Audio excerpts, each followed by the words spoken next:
반갑습니다. 오늘도 말씀을 통해 주시는 하나님의 지혜가 가득하길 기대합니다. 2024년 12월 13일 금요일 말씀 묵상이에요.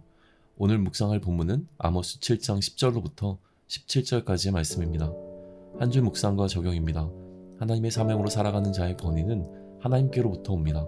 오늘도 하나님께서 허락하신 이 하루를 하나님의 말씀에 따라 살아가는 것이 우리의 사명이에요. 사명을 따라 살아가는 자에게 하나님께서 허락하신 신적 권위를 의지하며 세상에 주눅들지 않고 당당하게 서겠습니다. 나의 삶을 통해 하나님의 말씀이 이루어질 줄로 믿습니다. 이 믿음으로 오늘도 담대히 걸어갑니다. 본문을 읽습니다. 때에 베델의 제사장 아마샤가 이스라엘의 왕 여로보암에게 보내어 이르되 이스라엘 족속 중에 아모스가 왕을 모반하나니 그 모든 말을 이 땅이 견딜 수 없나이다. 아모스가 말하기를 여로보암은 칼에 죽겠고 이스라엘은 반드시 사로잡혀 그 땅에서 떠나겠다 하나이다. 아마샤가 또 아모스에게 이르되 선견자야 너는 유다 땅으로 도망하여 가서 거기에서나 떡을 먹으며 거기에서나 예언하고 다시는 베델에서 예언하지 말라. 이는 왕의 성소요 나라의 궁궐임이니라. 아모스가 아마샤에게 대답하여 이르되 나는 선지자가 아니며 선지자의 아들도 아니라 나는 목자요 뽕나무를 재배하는 자로서 양떼를 따를 때에 여호와께서 나를 데려다가 여호와께서 내게 이르시기를 가서 내 백성 이스라엘에게 예언하라 하셨나니 이제 너는 여호와의 말씀을 들을지니라. 내가 이르기를 이스라엘에 대하여 예언하지 말며 이삭의 집을 향하여 경고하지 말라 하므로 여호와께서 이와 같이 말씀하시기를 내 아내는 성읍 가운데서 창녀가 될 것이요 내 자녀들은 칼에 엎드러지며 내 땅은 측량하여 나누어질 것이며 너는 더러운 땅에서 죽을 것이요 이스라엘은 반드시 사로잡혀 그 땅에서 떠나리라 하셨느니라. 해설입니다.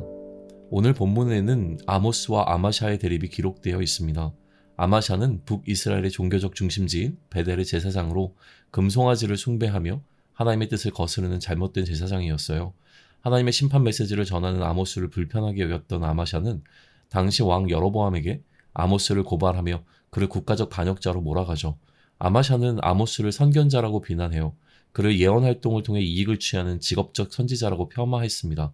그리고 아모스에게 남유다로 돌아가서 예언하며 먹고 살라고 조롱하고 베델에서의 사역을 금지합니다. 아모스는 자신은 직업적 선지자도 아니고 혈통적으로 선지자 가문에서 태어나지 않았음을 이야기해요. 그리고 자신은 목자이고 뽕나무를 재배하는 자였는데 하나님께서 자신에게 북이스라엘을 향해 예언하라고 하셨다고 말하죠.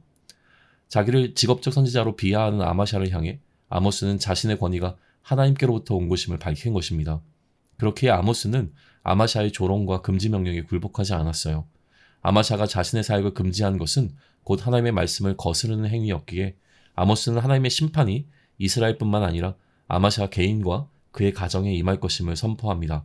아모스가 전하는 아마샤를 향한 심판의 메시지는 굉장히 강력합니다. 적용이에요. 오늘 말씀의 첫 번째 적용점은 우리가 하나님의 말씀을 불편하게 여기는 이유입니다. 아마샤는 아모스가 전한 하나님의 말씀을 신앙적 메시지가 아니라 정치적 메시지로 해석했고 손익이라는 경제적 논리에서 수용과 거부를 결정하고 있어요. 우리가 하나님의 말씀을 대하는 태도에도 이런 모습이 있습니다. 하나님의 말씀에 어떻게 순종할 것인가를 고민하는 것이 아니라 하나님의 말씀에 순종하는 것이 나에게 어떤 유익을 가져올 것인지를 계산하죠. 그리고 선별적으로 수용하고 나머지는 거부해요. 아마샤를 묵상하며 그의 태도에서 나의 연약함을 발견해야 합니다. 두 번째 적용점은 인간이 하나님의 말씀이 이루어지는 것을 막을 수 없다는 것이에요. 하나님께서 우리를 존중해 주시니 마치 우리가 하나님과 동등한 것처럼 느껴집니다. 우리의 일상에서 마주하는 내 주변의 사람들을 대하듯 하나님을 대해요. 내가 원한다면 하나님의 말씀을 거부할 수 있다고 착각합니다. 그리고 오히려 하나님의 일하심에 훈수를 두기도 해요.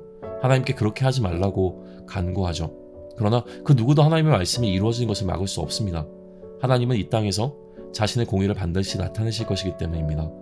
우리가 할 수 있는 것은 하나님의 질서를 따르기 위해 최선을 다해 몸부림치는 것과 그럼에도 불구하고 드러나는 나의 연약함을 긍휼히 여겨주시길 간구하는 것뿐이에요. 세 번째 적용점은 나의 나됨은 하나님의 권위를 가지고 있다는 점이에요. 주변에 있는 사람들이 나를 어떻게 바라보는 것은 중요하지 않습니다. 나의 삶의 주도권을 하나님께 내어드리는 순간 내 삶의 권위는 하나님께로부터 옵니다. 그 누구도 하나님께로부터 온 권위를 폄하하거나 조롱할 수 없어요. 그런데 가장 큰 문제는 나에게 있습니다. 내가 나 자신을 존중하지 않고 살아가는 것이죠. 세상의 질서를 따르지 않는 나를 세상의 반역자라고 고발할 때 위축됩니다. 세상이 우리의 신앙을 다 먹고 살기 위한 것이라고 폄하할 때 반박하지 못해요. 오늘 나의 삶의 권위는 하나님이 주신 사명에 있음을 잊지 말자고요. 세상은 나를 막아설 수는 있겠지만 하나님의 사명을 막을 수는 없습니다. 하나님의 말씀은 반드시 이루어지기 때문이에요. 나를 향한 하나님의 계획과 나를 통해 이루실 하나님의 계획도 반드시 이루어집니다. 생계를 위해 사는 오늘이 아니라 사명으로 오늘을 살아내자고요. 한 줄 묵상과 적용입니다.